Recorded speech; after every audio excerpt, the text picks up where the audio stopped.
both the parent and the kid's needs are important, right?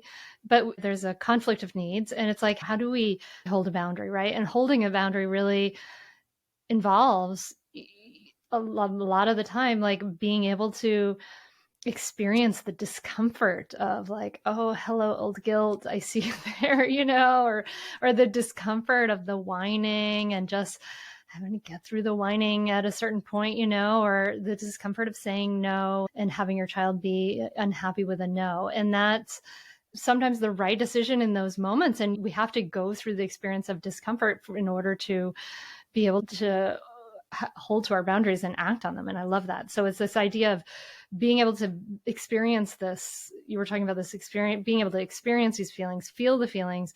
And that's that mindfulness piece, right? Of then being able to, if the feelings are like the waterfall, then you're stepping out in front of the waterfall.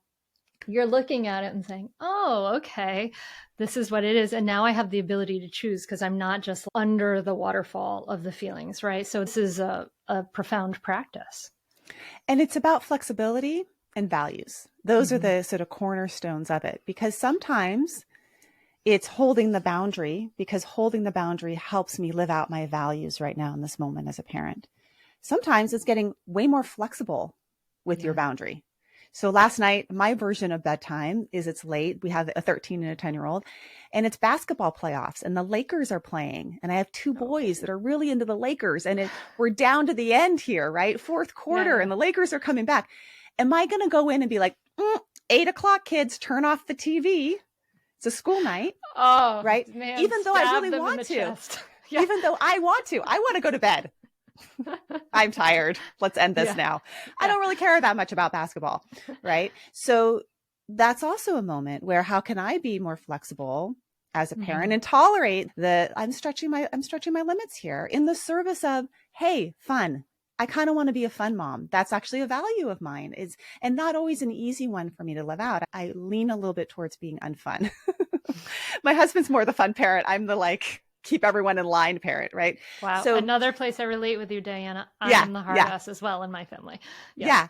So I can practice flexibility around that, but it's because I have clarity around what is the value that I am putting at the forefront. And I like to think about that as sort of like Rubik's cubes, so there may be one value that's, like one color that you are working on, because it's something that's important to you. It's how you want to show up in your parenting. Maybe you want to be more fun, or maybe you want to be more soft and flexible, or maybe you want to be more creative, or maybe you want to be more truthful. Some parents aren't super truthful, and that's a value that they have, right? That's sort of the top of the Rubik's Cube that you practice. And then you also have all these other values on the other sides that you're balancing out. And sometimes you need to bring one to the forefront.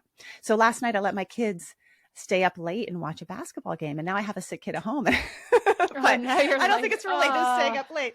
But I think he was already getting sick. But so it's freeing when you see parenting as driven by your values, because you can be more flexible.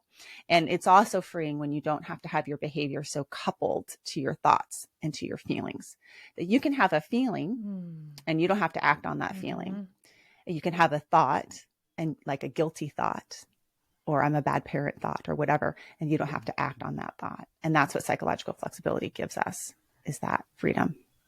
I love that. It's freeing to have your behavior not be coupled to your thoughts necessarily. That's so true. But it's also in some ways harder, right? Like what you're describing is a middle path, right? You're describing a kind of messy middle, right? Like the freedom and flexibility also means like I have to stop and like think about all this. I have to stop and tap into my values and process this whole thing, right? Like I think a lot of times parents, we want a rule, right? Like this is the thing.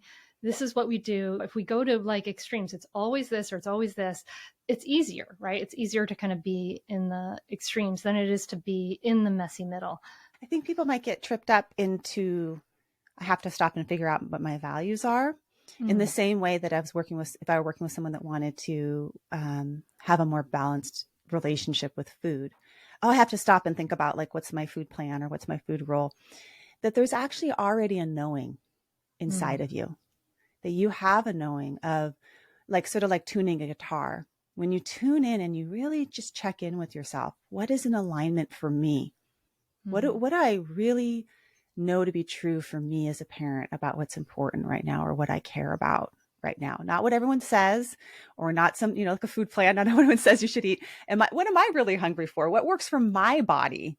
It's going to be different than the person sitting next to me because they have a different biology than me, right? What works for me as a parent is going to be different from the parent that is picking up their kid at Mm-hmm. school right next to me. And that's okay. And so values are personal, and they're chosen. And when we start to look within and notice how it feels in our body,